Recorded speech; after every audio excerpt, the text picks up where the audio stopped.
Bon, ben, merci à Nino. C'est un bon chanteur, une meilleure voix que moi. Alors, merci pour votre participation, pour votre invitation, puisque nous traitons des sujets importants. Merci d'être venus nombreux ce soir, Brestois, Brestoises, et les petits, et les grands, et les vieux, et les moins vieux. Eh bien, ce soir, je vais vous parler quand même de Mans et de ce qui s'est passé à Brest. Gloire à Dieu! C'est très important, parce que vous êtes les fils héritiers, les filles héritières de ce qui s'est passé ici. J'avais dit la première fois, il y a une quinzaine de jours, que Brest sera célèbre et restera célèbre. Parce que Dieu a commencé à travailler à Brest et j'ai eu l'infini honneur d'être à côté de Mans, à côté d'André, à côté des anciens, ceux qui m'ont reconnu en 1958 à la convention de Cesson, à Rennes, c'était Mans et André. Et vous me vengez, André est devenu mon beau-père. Voilà. J'aimerais quand même, j'ai l'habitude d'introduire par un texte ce que je vais lire, et je voudrais quand même lire un texte qui nous concerne. J'ai mis en bas ici, la mission s'y retrouve ici identifiée. Alors, c'est dans la première épître aux Corinthiens, au chapitre 1er, et le verset 20.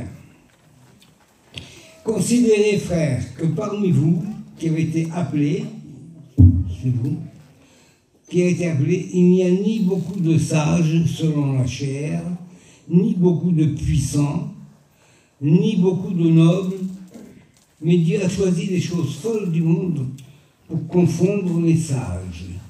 Dieu a choisi les choses faibles du monde pour confondre les fortes. Et Dieu a choisi les choses viles du monde et celles qu'on méprise, celles qui ne sont point, pour réduire à néant les choses qui sont, afin que nulle chair ne se glorifie devant Dieu. Or, c'est par lui, par Jésus évidemment, que vous êtes en Jésus-Christ, lequel, le par Dieu, a été fait pour nous sagesse, justice et sanctification et rédemption. Amen. Amen. Vous savez ce que ça veut dire, une rédemption? Vous ne savez pas. Un esclave qui a trimé toute sa vie et que le père adopte à un moment, c'est-à-dire son maître, son patron, c'est son agent, son esclave. Et il lui donne une bonne tape dans le dos un jour et lui dit, mon gars, je vais t'affranchir aujourd'hui. Tu vas devenir un homme libre. Et mieux que ça, je ne vais pas te laisser errer ailleurs, à droite et à gauche, mais je vais faire de toi mon propre fils. Je vais t'adopter, tu porteras mon nom, tu seras mon héritier, tu seras le frère de mes enfants, tu seras le frère de mes filles. Mais oui, alors il faudra qu'il apprenne à changer son langage, parce qu'avant, il tremblait quand son maître le commandait, il prenait des coups de bâton, il le punissait, et là, c'est fini ça. Il mange à table avec son nouveau père. Mais c'est une vie merveilleuse, mais c'est ce que Jésus a fait avec nous. Il a dit c'est une rédemption, c'est un rachat. Il nous a rachetés de l'ancien monde et nous a fait maintenant enfants de Dieu. Alors Jésus-Christ est l'héritier de tout ce qu'il y a dans le ciel. Je ne vous apprends rien, mais nous sommes avec Jésus-Christ co-héritiers, c'est-à-dire ensemble, couchés sur le même testament. Tout ce que Jésus a, il partage. Un pour toi, un pour moi, un pour toi, un pour moi. C'est pas possible, c'est une générosité. On était sales comme des peignes autrefois. Eh bien, le Seigneur a trouvé le moyen magnifique de venir mourir sur la croix du Calvaire et de nous donner à nous, qui n'étaient pas des sages, on n'est pas des noblesses, on n'est pas des princes, on n'est pas des princesses, on ne sait même pas lire. Tout juste. Eh bien, il a fait de nous ses enfants. Pour confondre ceux qui se croient forts, intelligents, grands, puissants, ils ne sont rien à côté d'un enfant de Dieu. Le plus petit des enfants de Dieu a plus de prix que le roi de Prusse. Il n'y en a pas les rois de Prusse. Alors, Donc, j'allais vous parler donc de Mans et des premières conversions. La dernière fois, j'avais parlé de mon propre expérience avec le Seigneur, comment le Seigneur m'a baptisé du Saint-Esprit, comment il m'a appelé, et comment j'ai été conduit pour le ministère, et comment j'ai été gardé, protégé. Le Seigneur a voulu me mettre dans un contexte particulier. C'était donc avec Mans André, les premiers convertis. J'ai une petite revue là, que vous connaissez sans doute. C'est l'histoire de Mans. Et vous savez qui c'est qui l'a écrit? C'est Balo. Mon nom est dessus derrière. J'ai écrit ça sous la dictée de Mans. Alors on ne peut pas avoir une meilleure solution, parce qu'il est dit l'auteur de la brochure, c'est Duville, avec l'aide de Pinard, mais ils ne savent pas lire. André, Carlo, Tutune, Lili, Laurent et Balo. Voilà. Alors, il a fait ça, les missions de réveil évangélique et les forains de France. La mission n'existait pas, elle n'était pas encore déclarée en préfecture. Alors, chacun faisait un peu ce qu'il voulait, et on essayait de se coordonner avec au moins ceux qu'on connaissait. Et comme je vous l'avais dit la dernière fois, quand ma mère est décédée en 1960, il n'y avait pas un prédicateur de la mission avec nous. Vous voyez ce qu'ils étaient? Éparpillés, disséminés dans le Midi, à Bordeaux, quelques-uns, et les autres, voilà. Alors, j'ai demandé au pasteur L'Aigle de Lille de venir faire l'enterrement. L'enterrement, ça s'est fait en Belgique. Il dit, vous comprenez, ils comprennent le français en Belgique? Mais bien sûr qu'ils comprennent le français, moi je comprends. Hein. Alors, on a finalement veillé ma mère, moi et mon frère Ringo, autour d'un petit feu. Et ma mère était dans un camion, tout seul. Il n'y avait pas de mission, on n'avait rien. Alors on tâtonnait, on éparpillait. Puis après, plutôt avant, on a rencontré Mans. Et en relisant un petit peu ce qu'il avait écrit, c'est moi qui l'ai écrit sous sa dictée, je dis, ben finalement, je vais, au lieu de passer à côté des choses importantes, pourquoi pas de lire ce que j'ai écrit sous sa dictée. Comme ça, c'est Mans lui-même qui vous parle. Alors, j'ai expliqué comment Mans était inquiet avec son épouse Pounette pour pouvoir prendre le baptême.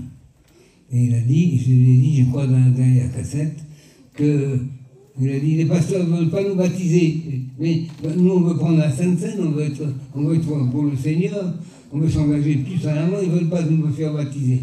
Alors, on va se mettre tous les deux au bord d'une rivière, on va mettre le bon Seigneur sous l'herbe, et on va dire, Seigneur, tu vois, ta parole elle est sur l'herbe, nous la connaissons, nous l'aimons, et nous la respectons.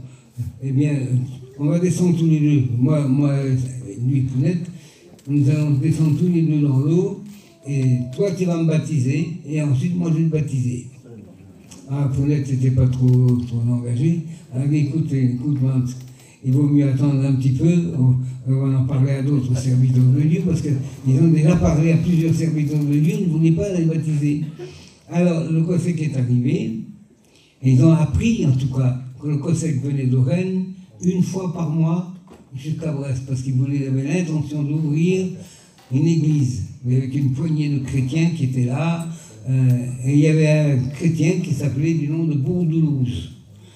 Les anciens peut-être ont connu ici, avec le Quéré qui était là-bas à Morlaix, au Val-Pinard. Et puis, il faisait des réunions dans la cave de Bourdoulouse. Il n'y avait pas de place. Une poignée de chrétiens. Et parmi eux, il y avait un nommé Nédélec. C'était un coiffeur à Brest. D'ailleurs, son autre frère aussi était coiffeur. Et puis, comme il savait que le COSEC allait venir à Brest pour faire des réunions au nouveau théâtre de Brest, alors il a eu l'occasion rêvée il ne faudra pas rater cette occasion, parce que les pasteurs de Pentecôte, les églises, il n'y en avait pas en Bretagne. À part Rennes, où le COSEC était en train d'ouvrir au 47 rue du Hamel, à Rennes, et puis à Nantes, il y en avait une autre, mais c'était tellement loin. Voilà, et en dehors de ça, à Lorient, il n'y avait rien, il y avait Quimper, il n'y avait rien, il y avait quelques lunettes qui avaient une poignée, une famille ou deux, du frère de COSEC qui étaient convertis. Alors, comme ils ont su que le COSEC allait arriver, ils sont venus se stationner au plus près possible du nouveau théâtre et ils sont allés aux réunions. Et le soir, le COSEC a prêché, bien sûr, il prêchait bien, moi, le COSEC. J'aimais bien l'écouter. Et puis, après la réunion, ils ont dit, les frères du COSEC, on voudrait vous parler, vous entretenir d'un problème qu'on a. Est-ce que vous pouvez venir? Alors, ils ont pris rendez-vous pour le lendemain. Ils ont dit à peu près où c'est qu'il était avec la caravane, avec quelques caravanes avec lui. Et le COSEC est arrivé. Tout le monde l'attendait, impatient. Alors, quand ils ont vu arriver le COSEC, ils sont allés devant lui. Ah, mon frère, et l'on voit. C'était des retrouvailles chaleureuses. Et puis, il est monté dans la caravane à Vance. Et il a dit, quel est votre problème? Eh bien, on voudrait bien se marier. On voudrait bien prendre la Sainte Seine. On voudrait être baptisé. Mais il n'y a pas un pasteur qui veut nous baptiser. Ah, pourquoi? Ben, regardez, ils lui ont donné un dossier. Il a découvert dans ce dossier que pour être marié légalement devant la mairie, il fallait avoir être domicilié depuis 6 mois.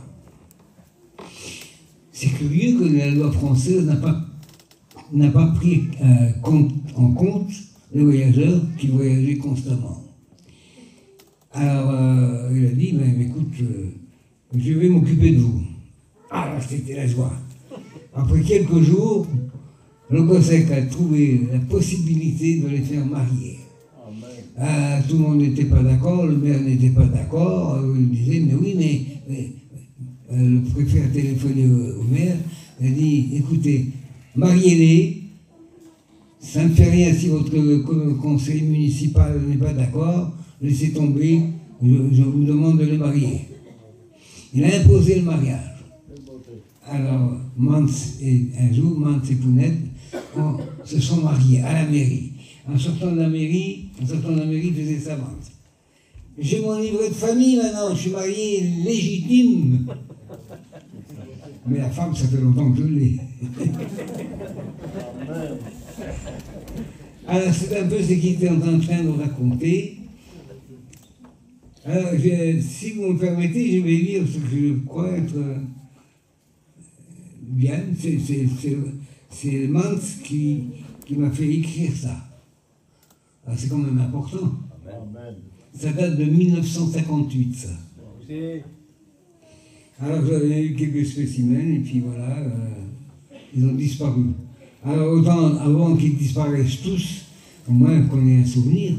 Et je suis en train d'écrire un petit peu toute la mission, l'histoire de la mission, sur mon ordinateur, que j'enverrai à la mission. Ils en feront des petits livrets, et chacun pourra se les procurer.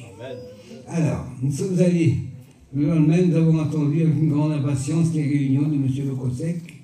Nous lui avons expliqué notre situation bien compliquée, nos papiers n'étaient pas en règle, car n'ayant pas de domicile, nous ne pouvions pas avoir les 6 mois de résidence qu'exigeait la loi pour être mariés.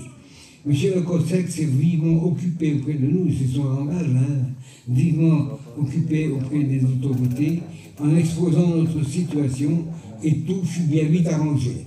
Peu de temps après, nous avons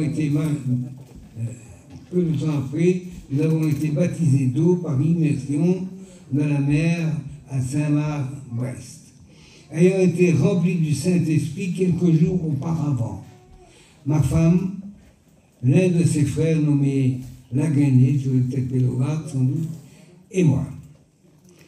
Cela se passait dans une cave à Brest, où se réunissaient habituellement les frères et sœurs de cette ville. Vous écoutez bien? Oui. Votez. D'accord. Dieu. Ainsi donc, pour la première fois, 3 gitans étaient baptisés d'eau et du Saint-Esprit, enfants du Seigneur. Nos cœurs étaient pleins de joie et nous voulions maintenant aussi apporter cette bonne nouvelle aux autres. Amen. Ne sachant ni lire ni écrire, nous nous demandions comment apporter cette bonne nouvelle de salut aux autres.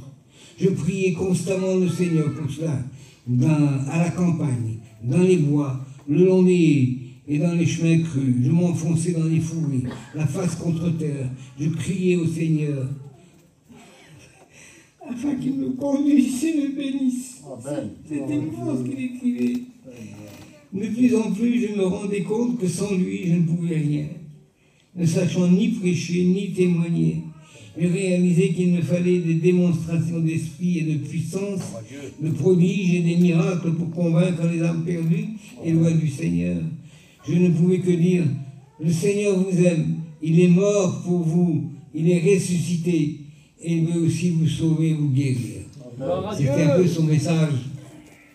Sur ces entrefaites, mon beau-frère André Raquinard arriva de Saint-Brieuc à ma recherche à Brest. J'aurais pu vous le raconter de vive voix, de mémoire, mais je préfère vous le dire, je crois que c'est tout sérieux.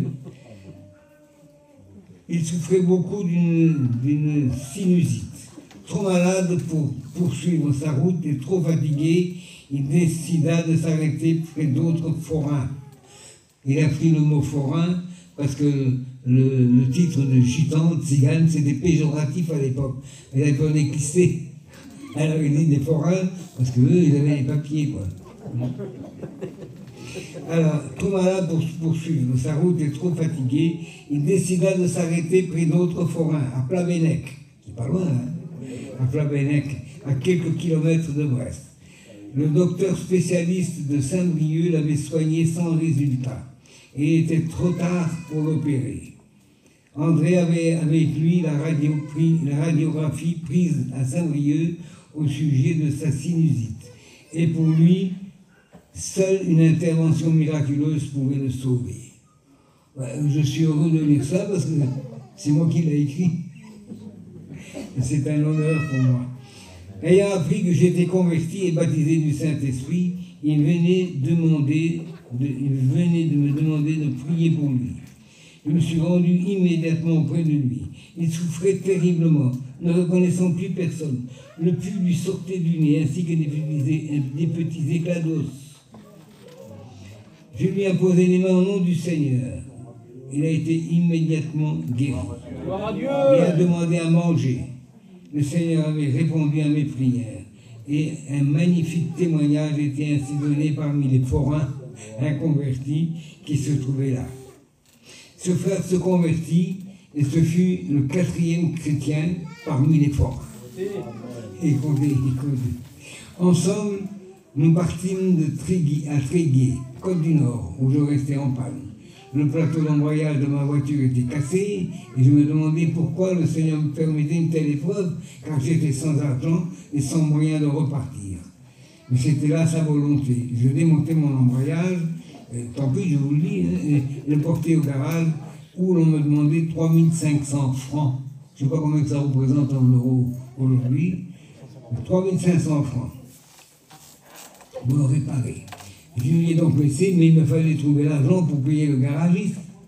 Vanier de mon métier, j'ai trouvé dans une boucherie 3 grands paniers à réparer pour la somme de 3800 francs. Pendant que je réparais ma voiture, un autre forain, nommé Pinard, malade d'une forte tension, ayant appris que mon beau-frère André Raquinard avait été guéri, il est venu me trouver à Tréguier, afin que je prie aussi pour lui. Amen. Dans la roulotte où il était couché, nous avons chanté des cantiques et prié. Après lui avoir de notre mieux expliqué la parole du Seigneur, je lui ai imposé les mains au nom du Seigneur. Il a été guéri immédiatement. Et le lendemain, il pouvait conduire sa voiture. Il s'est aussi donné au Seigneur. C'était le 5e forain qui se convertissait. Notre groupe augmentait. Quelques jours après, tous ensemble, nous sommes arrivés à Binic, dans les Côtes du Nord, où nous avons trouvé une vingtaine de familles de forains. Parmi eux, une femme presque paralysée des jambes, Je lui ai parlé du Seigneur. Je lui ai dit, le Seigneur est tout puissant pour te guérir. Le crois-tu? Elle me dit, oui, je crois. Alors je lui ai dit, au nom du Seigneur, lève-toi et fais ton café. Elle s'est levée immédiatement et elle a fait son café. C'est son témoignage.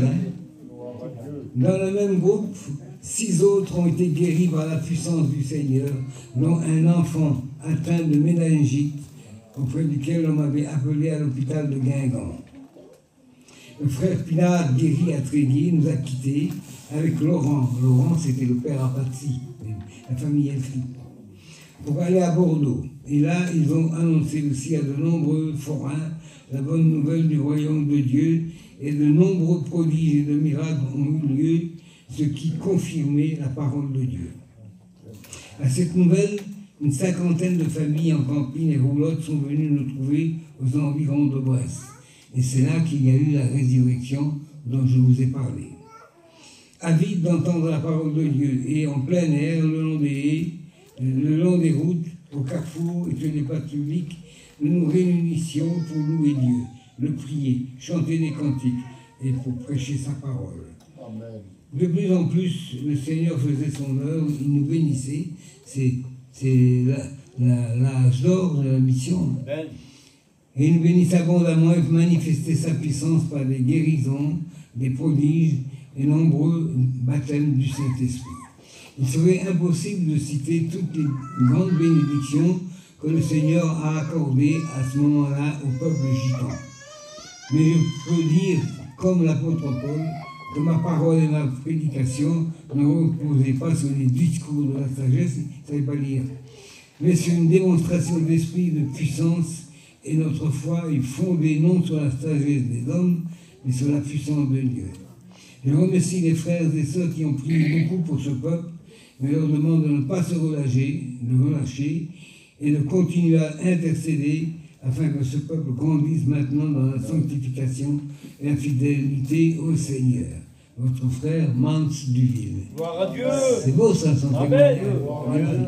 Alors là, il a mis des photos de Tutur, d'André, de Carlo, il y a même mes parents dessus. Alors, mon état, voilà. Voilà le ballot, le petit ballot, il est là où il est. Et c'est marqué en dessous, Ballot, le plus jeune prédicateur. Et après dit la mission, elle n'existait pas encore. Le plus jeune prédicateur, alors j'ai l'honneur d'être été photographié à côté de Pinard, Zino qui a été guéri, et là aussi Mimi, le garçon futur. J'étais tout jeune, je n'étais pas marié, et puis j'ai eu la grâce infinie de les connaître, et surtout quand je suis arrivé chez eux, pour moi, c'était une découverte. Pour moi, c'était une découverte. J'étais déjà baptisé du Saint-Esprit, et je me réjouissais parce qu'on avait déjà entendu dans le Nord parler, vous savez, les membres de à Brest et dans la Bretagne. Qu'est-ce qu'ils parlent avec le barreau des œufs tous les jours, tous les soirs? Pas possible. Non, on voulait les voir, Et c'est ainsi qu'on est venu en Bretagne, le plus beau pays du monde. J'ai été élevé dans les mines, dans le Nord, là-bas. C'est noir, on voyait les gens sortir des mines le soir, ils étaient tout noirs, avec des masques, tout ça. Eh bien, voir le pays de la Bretagne, c'était le paradis. J'ai dit, on va rester là. La femme, je me suis marié avec la femme, elle était de Rennes.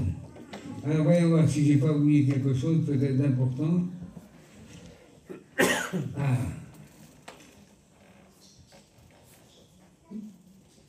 Il y a en quelque sorte une prédication de Mans, tout à fait à la fin, que ce serait dommage de ne pas la lire. Réfléchissons un instant à ce que nous venons de lire dans ces témoignages, pas des témoignages. C'est bien ce qu'affirment les Écritures. Lorsque nous étions dans le monde et que nous étions encore des pécheurs, Christ est mort pour nous. Lui juste pour des injustes. 1 Pierre 3, verset 18. Ce qui revient à dire que nous étions tous des pécheurs et privés de la gloire de Dieu, l'apôtre Paul nous affirme qu'il n'y a point de juste, pas même un seul. Nous étions tous errants comme des brebis. Chacun suivait sa propre voie. Mais l'Éternel a fait tomber sur lui l'iniquité de nous tous. C'est par ces meurtrissures que nous sommes guéris. Versets 4 à 7, Ésaïe 53. C'est pourquoi de nos jours, nous pouvons encore trouver la paix en lui. Le Seigneur Jésus n'a-t-il pas dit à ses disciples, je vous laisse ma paix, je vous donne ma paix? Non pas une paix passagère, mais une paix qui dure éternellement. Amen. Par la Bible, qui est la parole de Dieu, ce message retentit encore de nos jours.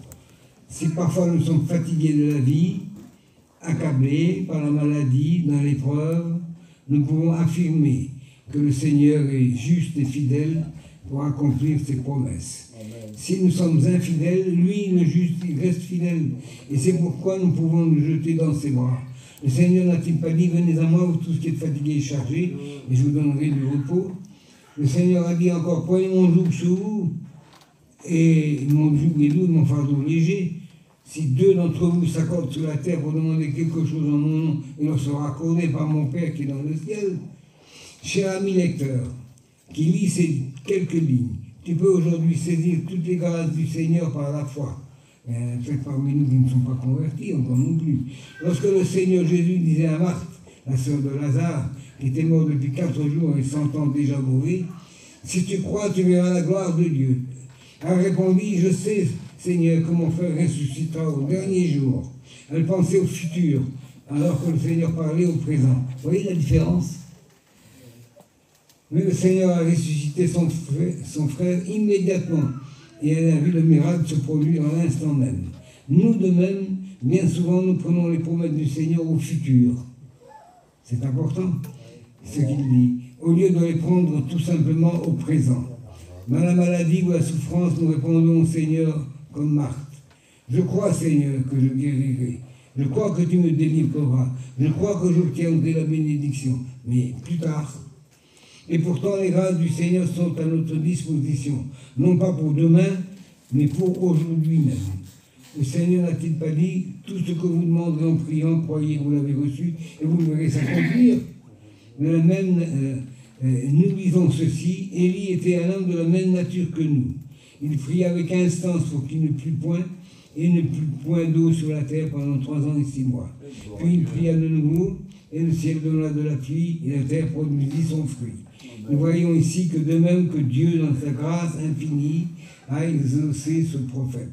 De même, nous aussi, le Seigneur nous exaucera si nous saisissons ses promesses par la foi.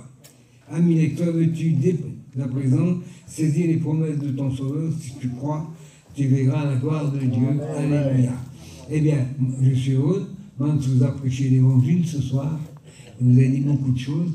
Moi, j'ai préparé un petit schéma pour... j'ai perte de mémoire, des fois, de temps en temps. Alors, je vous ai parlé de la résurrection de l'enfant dernièrement à Brest. Et puis, à Lannion, savez-vous qu'il y a eu une autre résurrection d'un enfant? C'était le petit Apoulou. Je crois que, si ma mémoire est bonne, c'était le Timal qu'on l'appelait. Le Timal. Et comme l'hôpital, c'était un hôpital de religieuses, donc ils ont mis le petit à l'hôpital à Lannion. Quand vous passez dans la ville de Lannion, vous la connaissez, l'hôpital est immense, avec une chapelle, tout ça. Ils ont emmené le petit là.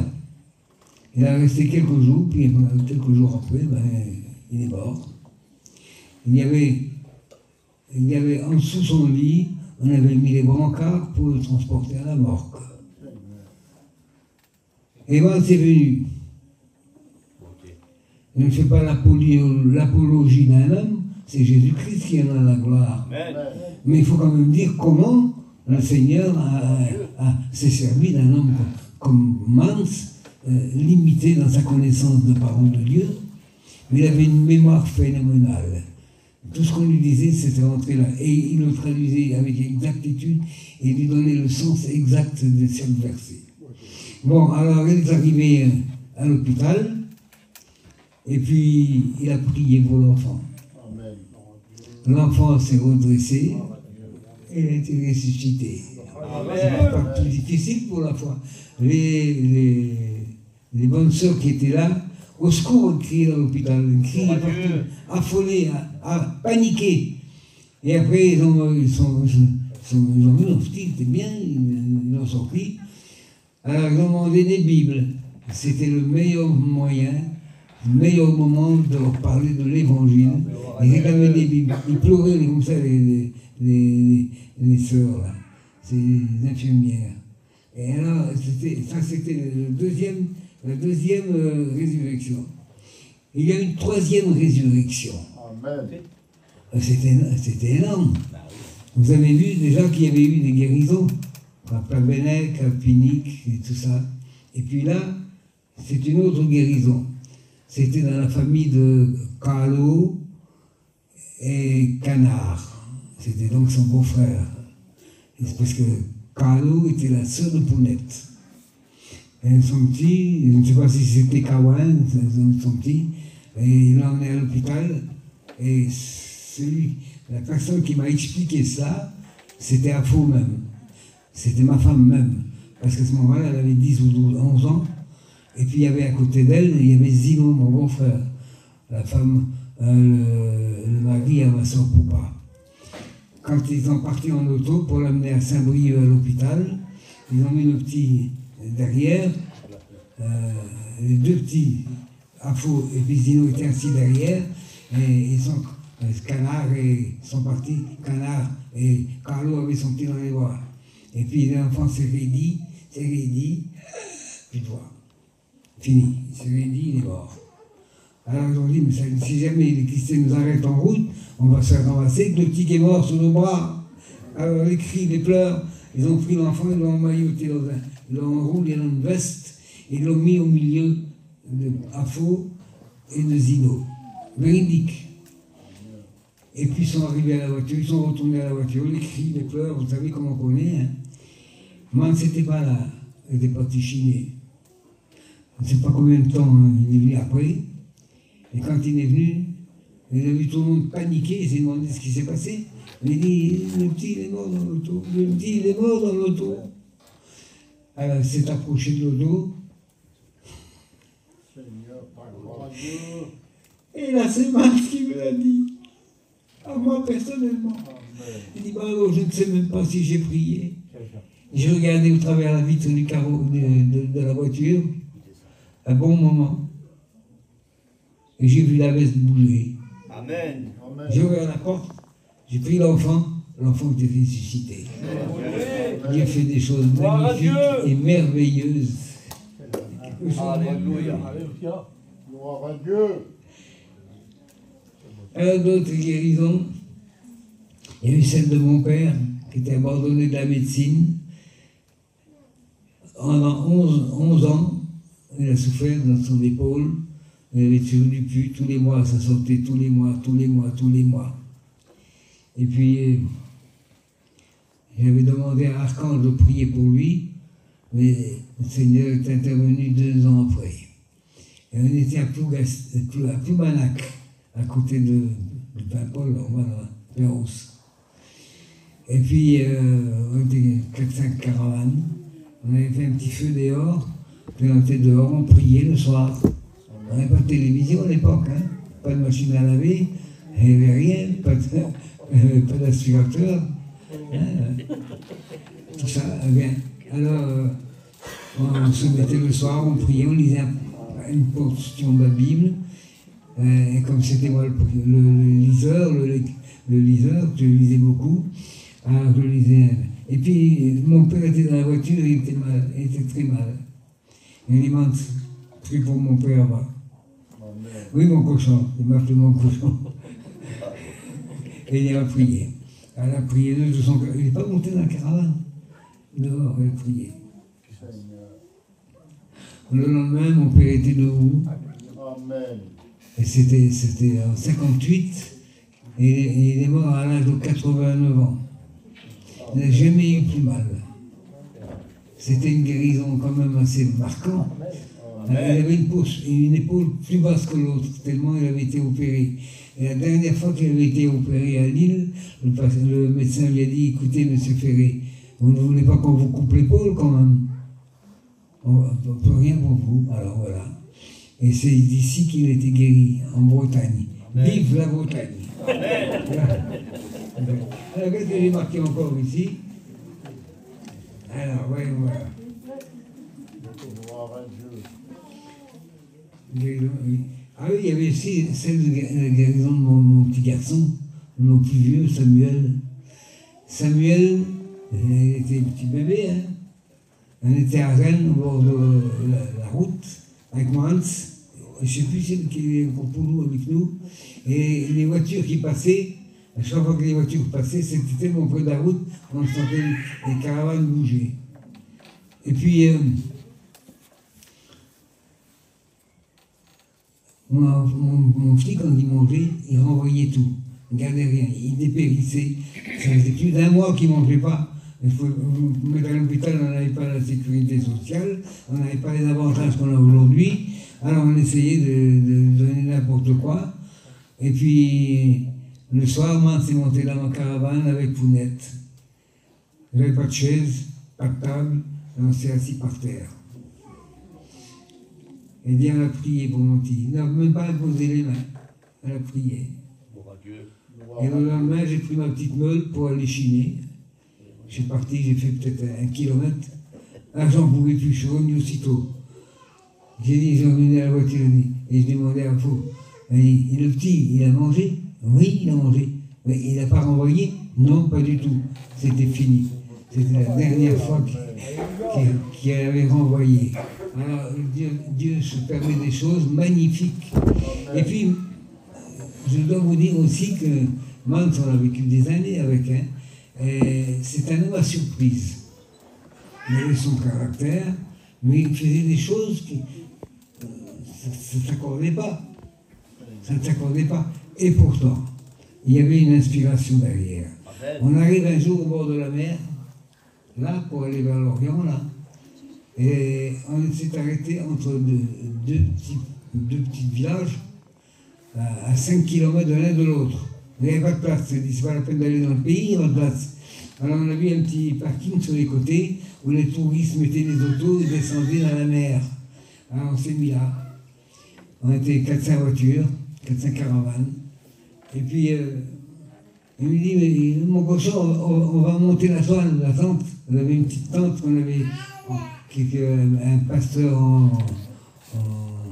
dans le Nord nous avait prêté. Une petite toile de tente ronde. Elle dit, ben, elle dit, on va la monter. Alors, qui c'est qui montait sa tente? C'était moi, Isigo. Elle a monté la tente, tac, tac, tac, tac, tac, tac. Alors, ben, ce soir, on va faire la réunion de prière, hein, oui. Donc, quand on commence à faire la réunion de prière, il y avait au moins une quinzaine de petits enfants. C'était une colonie de vacances, je ne sais pas quoi. Ils sont tous rentrés sous la tente. Ils croyaient que c'était peut-être un cirque. Ils sont rentrés. Alors moi, si je chantais le vêtement blanc, et il faisait taper les mains. Et tout le monde était enchanté. Alors il dit, demain nous avons une autre réunion. Amenez vos parents, hein. Oui, moi, la réunion est partie. Le lendemain, je faisais mes affaires, mais j'ai vu de l'autre côté de la route, une petite route qui n'était pas très passagère, mais de l'autre côté de la route, un fossé, et il y avait des Bretons, avec des galoches, fumaient leurs pipes. À l'époque, ils avaient encore leur espèce de chapeau, là, sur la tête. Ils étaient en train de parler, ils étaient assis, avec les 2 jambes dans le fossé, et ils discutaient entre eux, ils parlaient, au moins une dizaine. Mais je regardais, moi. Mais c'est pas une arrêt d'autobus ici, pourtant. Qu'est-ce qu'ils font là? Ben, je n'ai même pas venu une idée. Ils sont restés jusqu'au soir, ils attendaient la réunion. Mais si j'avais su que c'était pour ça, j'aurais été leur parler. Ouais, la réunion. Après la réunion, ils ont tous rentré ça. Et tout le monde a tapé des mains. Et bon, le lendemain, on est parti. Ça restait comme ça, et pas de suite. Et puis, on arrivait un peu plus loin, pas loin de la Vendée, là. Il y avait juste moi, il y avait lui. Je ne sais pas si mes parents étaient là, je ne m'en rappelle plus. Et puis, il dit, on va faire une mission, on va. Ah bon, c'est où? Il y a des voitures par là, non? Non, on va faire là. Ça fait jamais du jour qu'on est là, on va mourir de faim. Mais il dit, mais non, on va la faire là. Bon, il est parti chez les menuisiers, Il avait son tube, il avait rempli de planches, il mangeait comme ça. Alors, il dit, c'est pourquoi faire si tu fais ça là? On va dire, on va monter une estrade, en plein champ, dans les buissons, il n'y avait rien. La mer à perte de vue, au moins, tu voyais la mer, mais il y avait des genêts. C'est là, le Seigneur, je t'ai quand même, que Dieu me pardonne, il n'est pas cohérent. Il dit, bon, ben, vous allez monter l'estrade, allez. Moi, il dit, vous allez monter une belle estrade. On monte une estrade assez haute, et puis l'estrade, on l'avait fini, avec des planches, il nous a acheté une scie, il fallait scier, il fallait mettre des pointes, et des pointes, hein, s'il vous plaît. Il ne faut pas que ça casse, hein. Allez, on a fait l'estrade. Je dis, maintenant il faut monter sur l'estrade, il faut comment on monter? Ah oui, vous allez faire un escalier. Allez, il nous a fait faire un escalier. Bon, après l'escalier était fait, j'ai monté au-dessus, mais c'était comme ça, il n'y avait rien. Il m'a dit, monsieur, on tombe en bas, là, on est mort. Oui, vous allez faire une balustrade. Alors on a fait des 4 poteaux, on a fait des barres à côté. Hein. Et puis, ah oui, mettez sur le côté, là, faites comme une petite table. Il fallait improviser. J'ai jamais fait une estrade avec une table. Alors, j'ai fait une petite table avec Zino. Et puis, il a fait venir l'EDF. Il nous a fait mettre le courant, tout. Bon. Et le lendemain, il regardait, il était satisfait. Alors, il dit, mon cochon, tu montes en haut. T'annonces la réunion. La réunion? À qui? Au crabe? Non, monte, vas-y. Alors, ben, moi, que Dieu me pardonne, c'est presque en moquerie. Je monte en haut. Alors, venez tous, demain soir, grande réunion, nous prions pour les malades, nous annonçons l'évangile, venez nombreux. Et j'ai descendu, ça va comme ça? Oui, ça va, c'est bien. Une heure après, il me dit, remonte. Pourquoi faire? Ben, tu as annoncé la réunion. Ah bon, un jour commence. Allez, venez tous ce soir, grande réunion, tout ça. Je redescends. Vers les 5 heures, il me dit, remonte. Seigneur, il prend pour un ch'téramen. Annonce la réunion. Ah, j'annonce la réunion. Bon. Après, je me suis assis sur mon camion, puis j'ai regardé, Seigneur Jésus, à qui j'ai affaire? Oui, mais en fin d'après-midi, il était venu une centaine de personnes. Ils se sont assis là, pas loin de chez nous, sur l'herbe. Et ça, c'est des gardés, à mon avis, à mon idée, c'est des gardés qui ont l'habitude de faire ça. Hein. C'est leur promenade. Hein. Bah, ça fait rien, leur prêchera l'évangile. Mais non, ils nous ont entendus. Ils ont entendu le micro de l'autre côté déjeuner, parce que de l'autre côté, il y avait un terrain de camping. On ne savait pas. Moi, je ne savais pas non plus certainement. Mais c'était imprévisible. Et on a fait la réunion. Et puis, vas-y, il a chanté, il a prêché, il a témoigné. Il y avait moins de 100 personnes dehors. C'est pas possible, Seigneur Jésus. Je rêve. C'est vrai, c'est un rêve. Et puis, c'était quand même une expérience marquante. Et puis alors, le surlendemain, on a dit, bon, alors, on démonte tout. Bon, c'est fini, alors. Oui, on s'en va. Allez. À partir de toi, rester comme ça, sauf le courant. Et acheter du fil, tout. Moi, je ne sais pas combien de mètres de fil il a acheté. Et puis, on est parti. Et une autre fois, on était à Commentry. À Commentry, c'était loin. On se dirigeait, il y avait ma famille qui était venue. Ma famille, il y avait la Chebelle, Misso, c'était le demi-frère de ma mère, la Chebelle, et Misso, c'était la sœur de mon père. Donc, comme il y avait en 64, c'était beaucoup plus tard, en 64, il y avait la convention à Marseille, avec Oral Roberts. Et moi, j'étais très riche. Je ne sais plus quoi faire de mes sous. On venait de passer un mois dans les pays scandinaves, avec le Cossack, avec Tarzan, Gagar, Jacob, Matteo Maximov. On a fait un mois de mission. On a fait le Danemark, l'Allemagne, le Danemark, la Suède, la Norvège et la Finlande. Et à la Finlande, on faisait 4-5 réunions par jour. On était fatigués. Alors, pour manger, je suis resté, quand je suis revenu, j'ai resté un mois malade. Il y avait des crampes d'estomac. Tellement la nourriture était mauvaise, tellement qu'elle était sucrée. Bref. Alors, on a mangé. Ça, c'est une autre histoire. Il y a plein d'histoires à raconter sur ce voyage. Et puis, on est arrivé à Coventry. Et j'étais dans mon camion avec 4 enfants.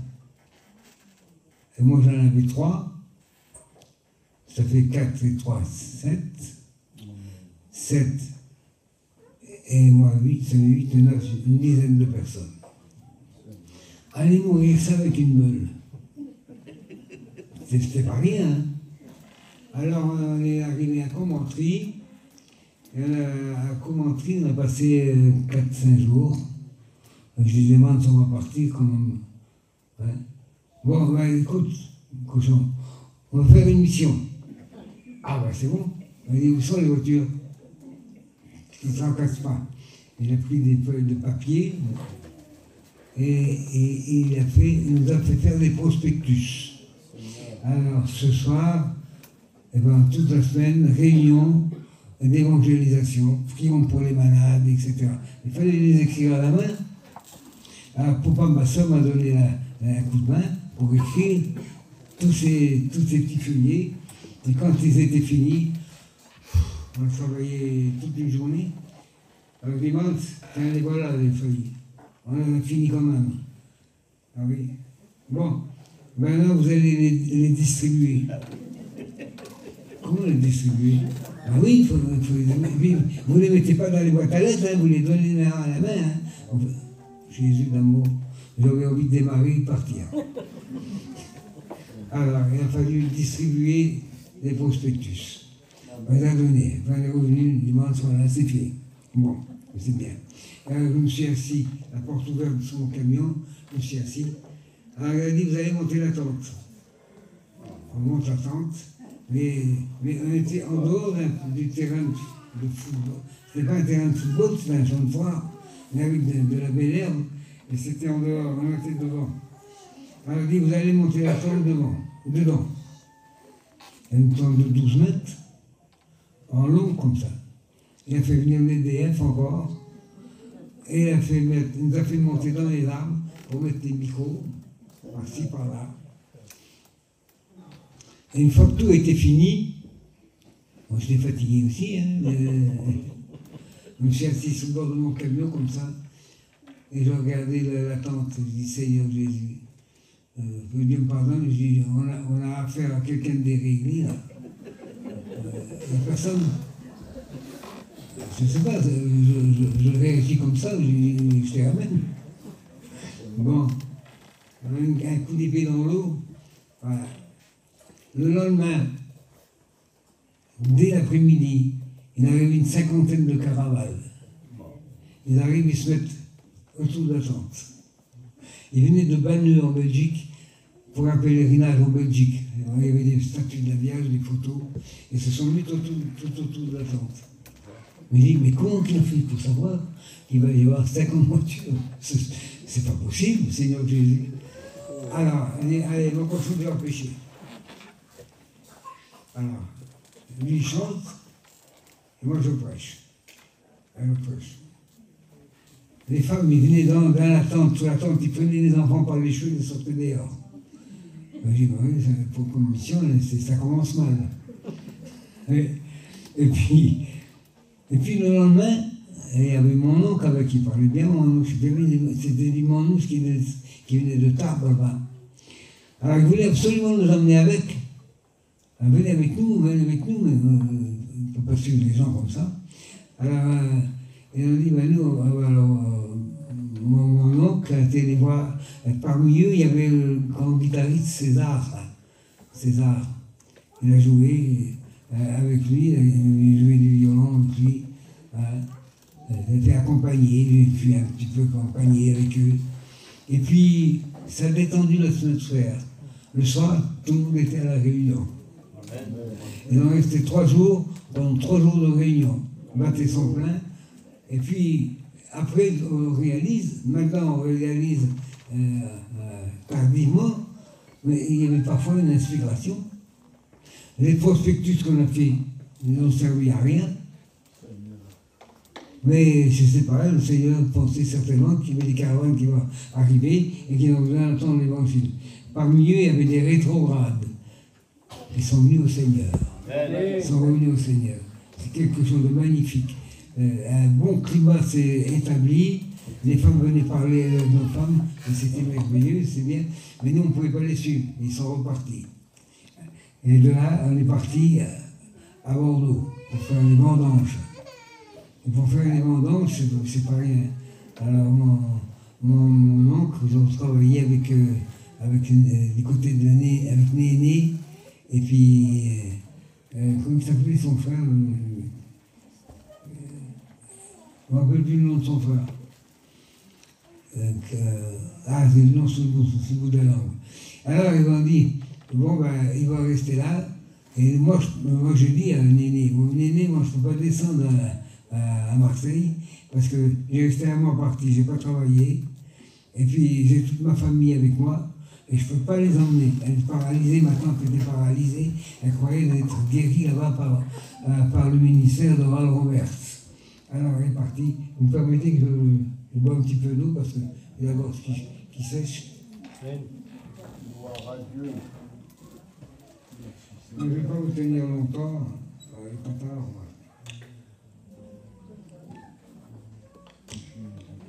Ça se trouve à Baba.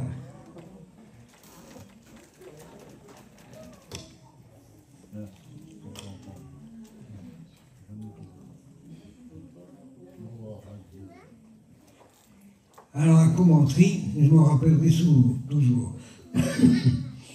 Nous avons vécu quand même une expérience glorieuse avec lui. Et puis à Bordeaux, il y a eu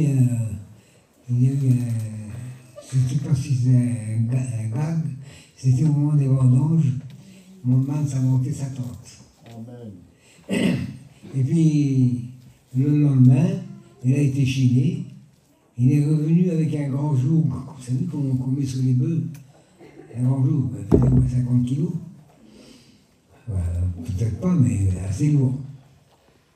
Et puis, le soir, il prêche. Mais avant de prêcher, le gamin était venu.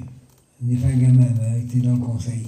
Il est venu. Il dit, man, c'est monté ta tente, c'est moi qui avais l'habitude de monter la tente. Ah, monsieur le gamin, j'ai monté ma tente. Eh bien, tu viendras ici à la réunion, monsieur gamin. Il se moquait de lui. Alors, il est venu le lendemain, il est venu à la réunion, et puis il a prêché sur le joug. Prenez mon joug sur vous, et vous avez une instruction. Vous savez à quoi ça sert un joug? Allez, monsieur gamin, vous ne voulez pas venir ici? Il a mis le joug sur le dos. Je ne sais pas si c'était une vengeance, ou ce n'était pas une vengeance, mais c'était comme ça.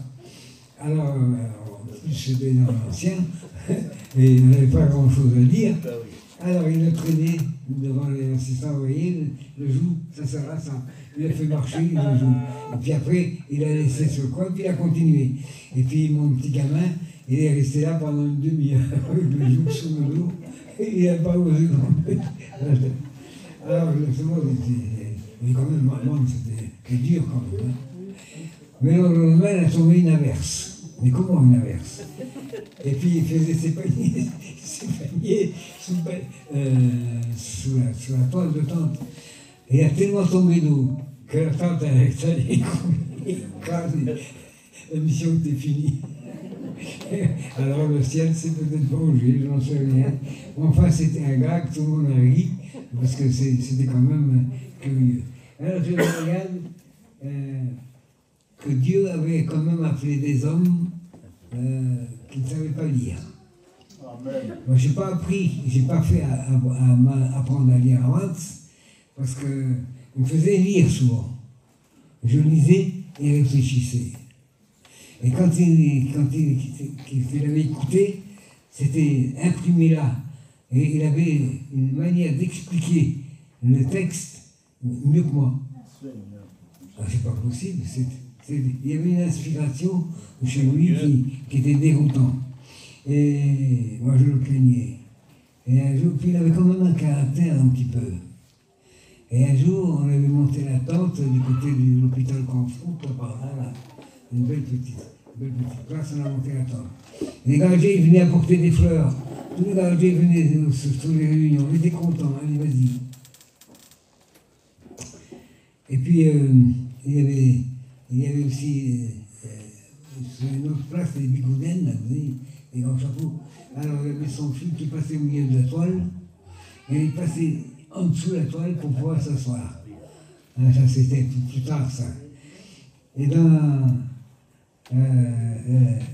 où on était, là, où il a monté la toile, et les gardiens venaient, il a téléphoné à Locosec, il dit, frère Locosec, même les gardiens viennent, il m'a apporté des fleurs pour le bon Seigneur.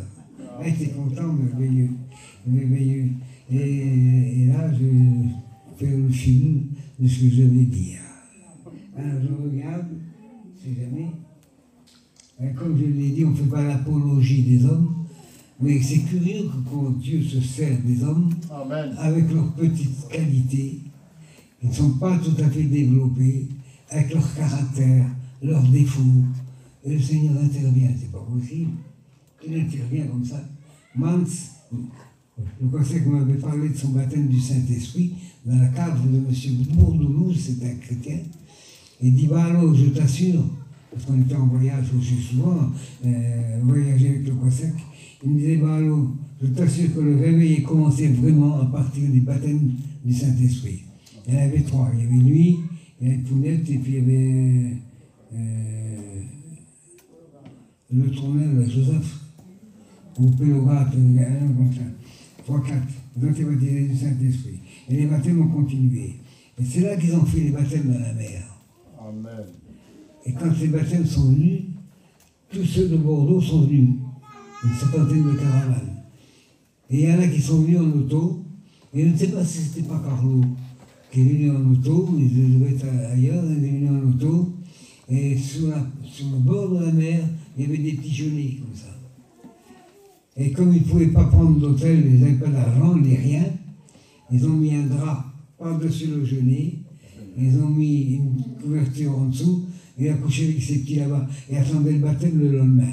C'était la simplicité même.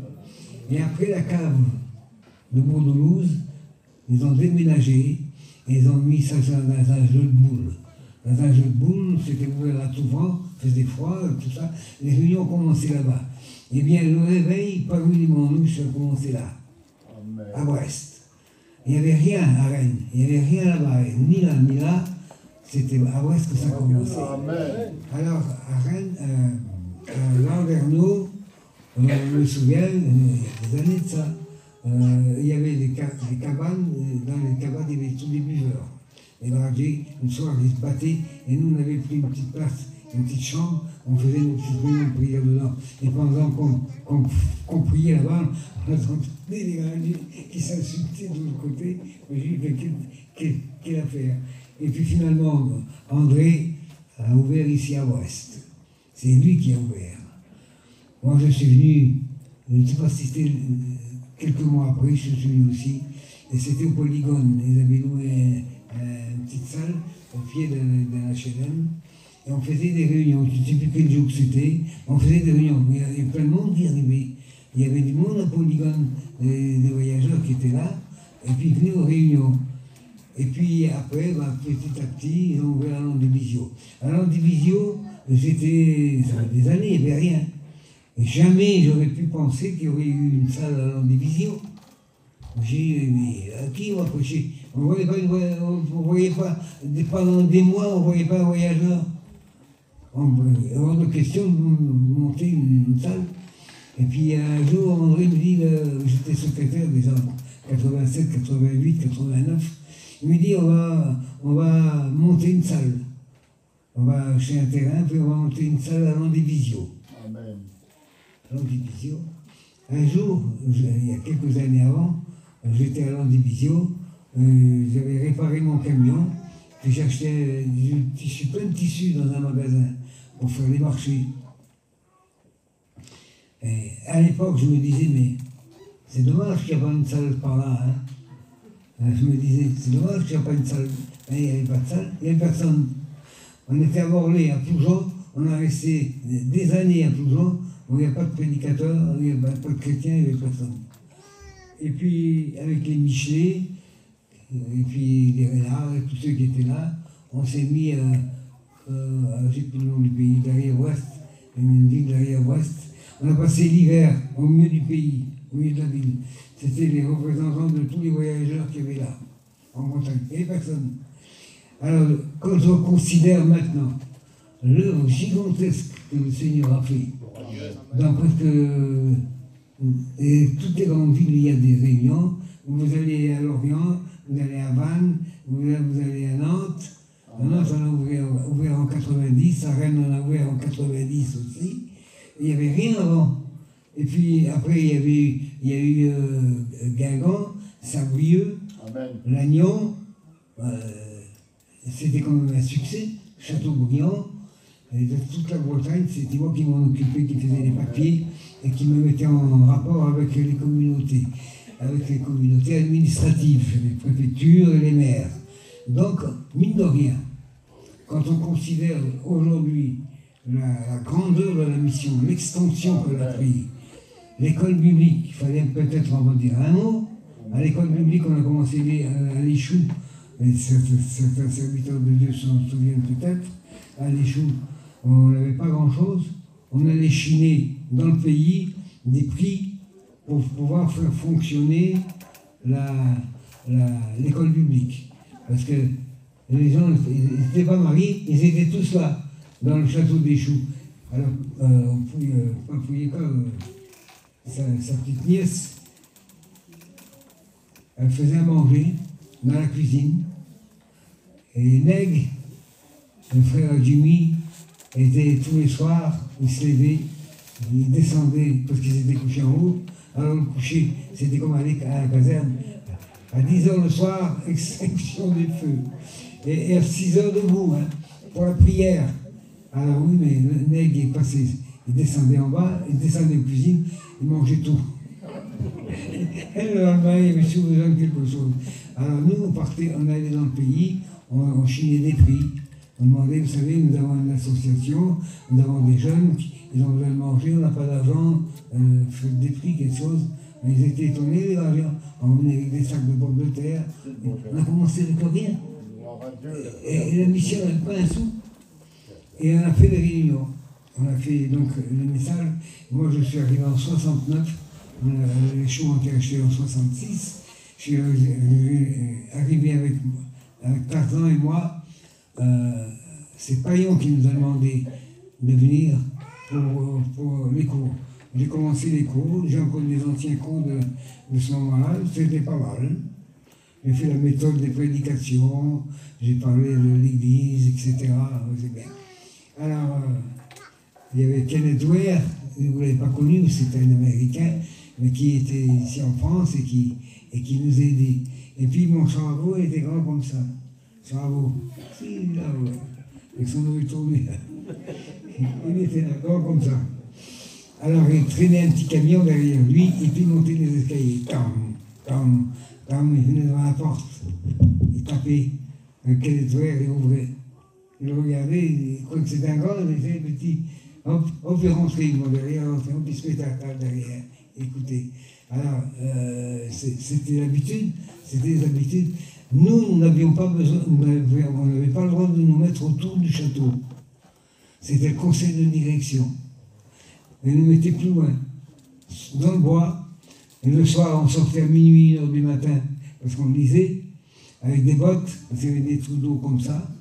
On n'avait pas de pile, pas de téléphone, il n'y avait rien. On se débrouillait comme on pouvait. Et puis, ça s'est passé quand même dans la bonne humeur. C'est comme ça qu'a commencé la mission. Après, on s'est mis en ordre pour l'école publique. Et dès en ordre, on a commencé les évangélisations dans les pays de l'Est. Le premier qui a été dans les pays de l'Est, c'était Tutur. Amen. Et c'est lui qui a apporté l'évangile aux Manouches qui étaient là-bas, donc dans le Nord.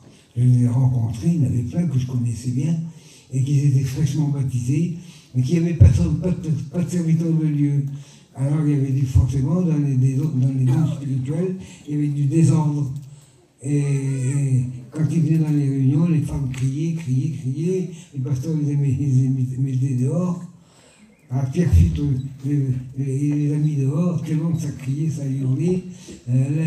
L'une se prenait pour le Père Céleste, l'autre pour le Saint-Esprit, l'autre, c'était la débandade. Alors c'est à ce moment-là que moi, avant de connaître Mans, c'est là que j'ai commencé moi, à prêcher l'évangile. Et c'est moi qui les ai hérités.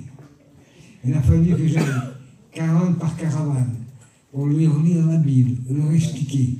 Mais non pas pour faire la guerre à ceux qui avaient fait du tort, mais j'allais leur lire. Et puis d'un seul coup, il y a une vieille femme, elle s'appelait Kéta. Son mari, c'était Jordan. Elle dit, bah alors, je voudrais te demander quelque chose. Ben oui. Elle dit, quand les chats, parce que je me dis, c'est vos choux courts, il y avait des belles choses sur eux. Comment ça se fait qu'il n'y a plus rien maintenant? Elle dit, je ne sais pas, je n'ai pas voulu les contrer, mais je lisais la Bible. Et j'ai réussi, malgré tout, dans cette affaire-là, à canaliser les choses et à mettre la paix et la cohérence. Parce que quand ils partaient, c'était vers les Matrestin, ça, les Renards, quand ils partaient, sur une route, ils étaient 20-30 voitures ensemble. Il y avait des chevaux avec rouler ou pas. Et les autres derrière, tutut. Et d'un seul coup, on entendait ça tapait dans les campines. Altren, Charabé, ou Charles, ça vous chou, va papser. Allez, et tout le monde est autour de la campine. Allez, il a interrogé, prophétisé, tout ça. Alors les gars, j'ai dit, tutut, allez, passez. Et nous, on était dans un champ en bas, avec une autre famille qui était plus équilibrée. Moi, j'ai vu un vieux homme descendre, heureusement que les hommes n'étaient pas là. Ils ont descendu avec un fusil.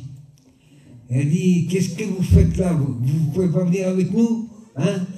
Avec votre Dieu belge, parlez-moi, votre belge qui vous dit, même caïen, avec Mensa. Ah ben oui, mais ça ne marchait pas comme ça, heureusement qu'on n'est pas parti. Et puis finalement, ça s'est calmé. Et moi, je bénis le Seigneur d'avoir joué un rôle important. Amen. Parce qu'on est baptisé, puis il partait. Et puis, il n'y a pas de suivi. Il n'y avait pas d'assemblée non plus, des gardés non plus. Mais quand même, le Seigneur a été bon pour nous. Amen. Et je vais terminer là parce que je suis fatigué. En 1930, Douglas Scott est venu de l'Angleterre pour faire s'apprendre le français. Il n'était pas marié. Et puis un peu plus tard, il est venu avec son épouse. Il est arrivé au Havre. Et au Havre, il y avait un restaurant. Ça s'appelait le Ruban Bleu. Et le Ruban Bleu, c'était tenu par mademoiselle Biolay. Et Biolay, c'était une vieille fille chrétienne qui organisait des réunions pour les femmes, pour les enfants, et puis elle faisait le restaurant, mais sans alcool. Et puis il y avait des chambres, les pasteurs qui passaient pouvaient passer une nuit ou deux comme ils le pouvaient. Et c'est là qu'il est venu, Douglas Scott. Et quand il est revenu quelques années après, eh bien, il a commencé un réveil. Amen. Et ce réveil-là, il faut croire que Dieu avait préparé quelque chose pour nous, parce qu'on n'avait rien. Alors, il a commencé à Rouen, au Havre, il a ouvert plusieurs assemblées, et j'ai eu l'honneur de l'entendre prêcher. Et c'était quelque chose de formidable, très simple, mais avec un accent anglais épouvantable. Et puis il prêchait, sa femme jouait du violon, mais jouait aussi du piano, témoignait, il prêchait. C'est un honneur de les avoir connus. Amen. Et la plupart des assemblées de Dieu créées du Nord jusque dans le Midi, c'est lui qui les a ouverts. Et les assemblées de Dieu sont d'accord pour dire que c'était lui qui est l'auteur pour la plupart, parce qu'il y avait beaucoup de baptistes. Dans le Nord, il y avait aussi beaucoup de baptistes, et il y en avait aussi en Bretagne des baptistes. Je ne sais pas si vous avez connu Beau, et puis, comment il s'appelle, celui qui était à Lannion, là, depuis son nom. Comment ? Jean Parre. On faisait la réunion chez lui, dans sa maison, c'était une communauté de barrière, à Lannion, là. Et puis, il ne fallait pas parler du Saint-Esprit parce qu'il vous dévorait. Il était gentil comme tout. Mais un soir, je suis allé chez Beau, à Guingamp. Chez Beau, on était resté sur la place des cochons, là. Et je ne savais pas quoi faire, je voulais parler, je voulais communier, je voulais prier. Alors, je suis rentré chez lui, j'ai commencé à lui parler. Et je lui ai parlé de mon baptême du Saint-Esprit. Il m'a regardé comme ça. Bizarre, qu'est-ce qu'il y a? Ouais. Bon, enfin bref, je vous passe de commentaires. Quand je suis sorti, je me suis demandé si je n'étais pas possédé. Parce que c'est comme ça qu'il le pensait. Alors c'est dommage, mais il faut continuer quand même avec le Saint-Esprit. Mais avant nous, et avant Douglas Scott, il y a eu des missionnaires qui venaient d'Angleterre ici. Et à Morlaix, ils sont venus à Trémel. Et ils ont monté des carrioles, des petites caravanes comme ça, tirées par un cheval. Et ils allaient de village en village distribuer des Bibles, ils faisaient des réunions de plein air. J'ai des photos encore qui sont en activité. Et chez Le Quéré, là-bas, au Val-Pinard, il y avait une de ces caravanes qui était là. Et elle a fait des photos, il y a Pépette avec sa femme, il y a le Carousse, je crois, et puis à fond. Ils sont ensemble dans ces caravanes. C'est typique, alors, ils couchaient dedans, ils partaient pour 8 jours, 15 jours, ils faisaient les villages. Et à Jean Parc, j'avais dit une fois, comment ça se fait que vous n'ouvrez pas un local? Tu peux, parfois, tu peux aussi faire ta tournée, mais avoir une église, c'est bien. Et il y avait un petit temple protestant qui était inutilisé. Et puis finalement, je dis à mon frère Ringo, aide-le, ils ont fait les démarches, ils l'ont eu. Ils l'ont ouvert, Ringo, mon frère, a fait tous les travaux dedans. Et puis au finir, ça laissé tomber, ils sont partis ailleurs. Sa femme est décédée, il s'est remarié, il est parti à Rennes. Alors, ici en Bretagne, il n'y avait rien de sûr et certain. Les seuls qui sont sûrs et certains, c'est Vie et Lumière. Ne quittez pas Vie et Lumière, vous tuez dans les coups. Alors en dehors de Vie et Lumière, on n'est rien du tout. On n'est pas reconnu devant l'État. Certains nous ont jeté la pierre en disant « ça y est, ils sont chez les protestants, etc. Ils marient des hommes ensemble. » Mais non, nous avons besoin d'un parapluie parce qu'on n'a pas de place. On n'a pas de stationnement en dehors d'une aide de dehors. Maintenant, pour les conventions, pour nos missions qui tournent, il fallait un chapeau. Et c'est grâce à la Fédération protestante que nous avons aujourd'hui, depuis des années, nous avons des grands terrains d'aviation pour faire nos conventions. Parce que dans la Fédération protestante, il y a des hommes influents, des hommes importants, et qui ont plaidé pour nous. Et comme la Fédération protestante est aussi comment dire, reconnue, ça fait que nous, on est un petit peu chapeautés, non pas doctrinalement, c'est ce que malheureusement beaucoup l'ont pensé, que nous avons la doctrine des protestants. Nous n'avons pas besoin de la doctrine des protestants, nous restons j'allais dire célibataires, nous ne sommes pas tributaires des protestants. Nous avons notre doctrine, nous avons nos enseignants, nous connaissons notre Bible, nous la lisons, nous avons structuré. Jamais le Seigneur nous a donné ce privilège de structurer la mission. Parce que j'ai resté 50 ans dans le conseil de direction. J'ai fait 50 ans d'école biblique, donc je connais beaucoup de monde. J'ai fait aussi l'école biblique en Inde, j'ai été aussi en Roumanie, en Hongrie. J'ai fait plein de choses, mais c'est un privilège. C'est pas une corvée de servir le Seigneur. c'est un privilège et un honneur Gloire à Dieu. qu'il nous fait. Il y a chez vous, il n'y a pas de savants, il n'y a pas de nobles, il n'y a pas de gens importants. Nous sommes les balayures du monde. Et pourtant, nous sommes les gens qui croient au Seigneur. Amen. Contrairement Amen. aux États qui nous entourent, à l'État français et tous les autres États qui sont athées, eh bien, nous prêchons l'Évangile. Amen. Alors, pas de mal, on ne tue pas les gens, nous ne les écrasons pas, nous ne les coupons pas, mais nous prêchons l'Évangile, on ne fait pas de mal. Et là encore, ils sont en train de chipoter. Mais grâce à la Fédération protestante, le Seigneur a permis que nous ayons des places. On a un grand chapiteau immense, il nous faut des grandes places. Mais ça, le voit, oui. C'est déjà trop petit. On ne sait pas ce que fera demain la mission. Peut-être qu'on fera 2 missions. Là, c'est la mort de la mission. Si on se sépare, on est mort. Il ne faut pas se séparer. Alors, restez unis, Amen. parce que Dieu vous a donné un privilège glorieux de connaître ce que Dieu a fait dans votre vie et dans votre région. Alors, le premier document que le Conseil catholique fait, c'était en 1947, il était encore à Lille. Il a fait le numéro 1, il a appelé le phare. La lumière, le phare. Et le phare, il pensait au phare dans lequel son père était gardien. Et puis, la Bretagne a quand même un pédigré merveilleux, elle a quand même un privilège merveilleux d'avoir vu des milliers. La plupart des premières conventions, c'était en Bretagne qu'elles se faisaient. Hein. Il y a eu 3 conventions à Rennes, c'est déjà pas mal. Et il y en a eu à Brest, il y en a eu quelques-unes. Hein.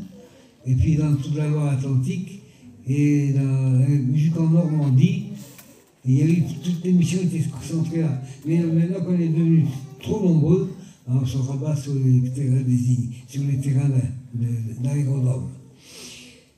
Je vais prier avec vous, je vais terminer parce que je suis pas fatigué. Amen. Amen.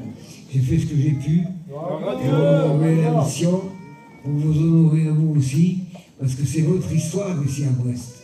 Soyez à la hauteur de cette histoire. Ne quittez jamais Vie et Lumière.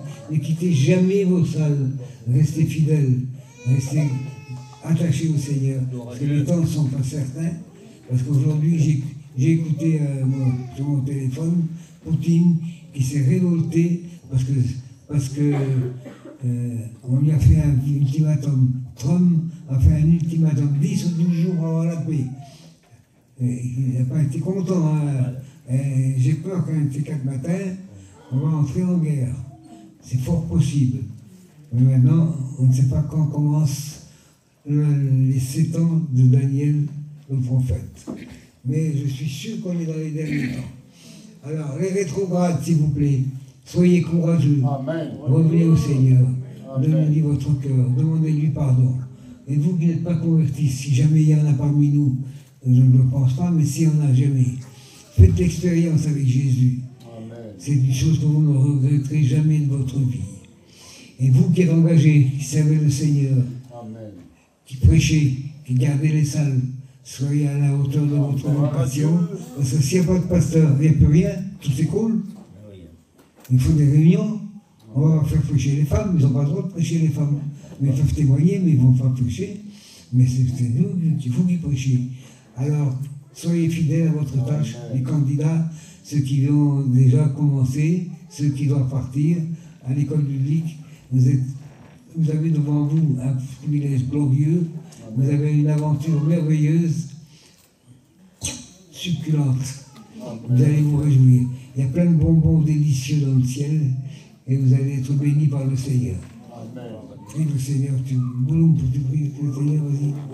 Prie pour moi le Seigneur, vas-y. Sois béni, glorifié, Seigneur. À quel autre nous irions Merci, Seigneur.